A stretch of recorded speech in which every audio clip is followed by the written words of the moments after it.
108 కేశవుని యొక్క నామాలు ఉంటాయి. దీన్ని యమధర్మరాజు ప్రోక్త శివకేశవ స్థుతి అంటారు. దాన్ని నేను చక్కగా పారాయణం చేస్తాను, మీరు విన్నా పర్వాలేదు. గోవింద మాధవ ముకుంద హరే మురారే శంభో శివేశ శశిశేఖర శూలపానే. గోవింద మాధవ ముకుంద హరే మురారే శంభో శివేశ శశిశేఖర శూలపానే. దామోదరాచ్యుత జనార్దన వాసుదేవ త్యాజ్యాభటాయ ఇతి సంతతమామనంతి. త్యాజ్యాభటాయ ఇతి సంతతమామనంతి. వీటిని విడిచిపెట్టు, ఈ నామాల్ని అన్నటువంటి వాడిని విడిచిపెట్టు, మా దగ్గరికి నువ్వు వెళ్ళకు అని చెప్పి చెప్తున్నాడు. గంగాధరాంధరి గంగాంధరాంధకరిపో హరనీలకంఠ వైకుంఠ కైటవరిపో కమటాచపానే. భూతేశ కండ పరుషో మృడచండికేశ త్యాజ్యాభటాయ ఇతి సంతతమామనంతి. త్యాజ్యాభటాయ ఇతి సంతతమామనంతి. విష్ణో నృసింహ మధుసూదన చక్రపానే. గౌరీపతే గిరిశ శంకర చంద్రచూడ నారాయణాసుర నిబర్హన శార్ంగపానే. త్యాజ్యాభటాయ ఇతి సంతతమామనంతి. మృత్యుంజయోగ్ర విషమేక్షణ కామశత్రో.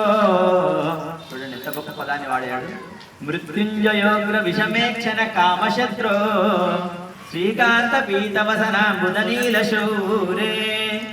ఈశాన కృత్తివసన త్రిదశైకనాథ త్యాజ్యాభటాయ ఇతి సంతతమామనంతి. త్యాజ్యాభటాయ ఇతి సంతతమామనంతి. లక్ష్మీపతే మధురిపో పురుషోత్తమాద్య శ్రీకంఠ దిగ్వసన శాంత పినాకపాణే. ఆనంద కంద ధరణీధర పద్మనాభ త్యాజ్యాభటాయ ఇతి సంతతమామనంతి. త్యాజ్యాభటాయ ఇతి సంతతమామనంతి.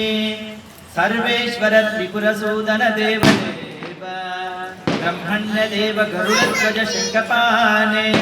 త్రిక్షోరగాభరణబాల మృగాంగమూలే. త్యాజ్యాభటాయ ఇతి సంతతమామనంతి. త్యాజ్యాభటాయ ఇతి సంతతమామనంతి. శ్రీరామ రాఘవ రమేశ్వర రామనారే భూదేశ మన్మకరిపో ప్రమదాదినాథ చారూరమర్దన వృషికపతే మురారే. త్యాజ్యాభటాయ ఇతి సంతతమామనంతి. త్యాజ్యాభటాయ ఇతి సంతతమామనంతి. శూలిన్ గిరీశ రజనీ కళావతంస కంస ప్రణాశన సనాతన కీర్తినాశ భర్గత్రినేత్ర భవభూతపతే పురారే. త్యాజ్యాభటాయ ఇతి సంతతమామనంతి. త్యాజ్యాభటాయ ఇతి సంతతమామనంతి.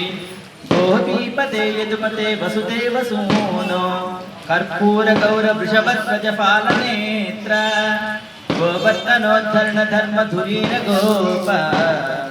త్యాజ్యాభటాయ ఇతి సంతతమామనంతి. స్థానో త్రిలోచన పినాకధరస్మరారే కృష్ణానిరుద్ధ కమలాకర కర్మపానే. విశ్వేశ్వర త్రిపదగాత్ర జటాకలాప త్యాజ్యాభటాయ ఇతి సంతతమామనంతి. ఈ శివకేశవ అష్టోత్తర శతనామాలతో కూడినటువంటి యమధర్మరాజు సాక్షాత్తుగా చెప్పబడినటువంటి ఈ శివకేశవ స్థుతిని నిత్యము ఎవరైతే పఠిస్తారో ఎన్నడూ కూడా యమధర్మరాజును కానీ యమలోకాన్ని కానీ సమీపించరు, యమలోకాన్ని దర్శించరు అని చెప్పి యమధర్మరాజు గారి యొక్క శ్లోకాన్ని ఈ అష్టోత్తర శతనాన్ని చెప్తున్నారు. ప్రతిరోజు కూడా నిత్యం భక్తి శ్రద్ధలతో ఆచరించండి, వినండి.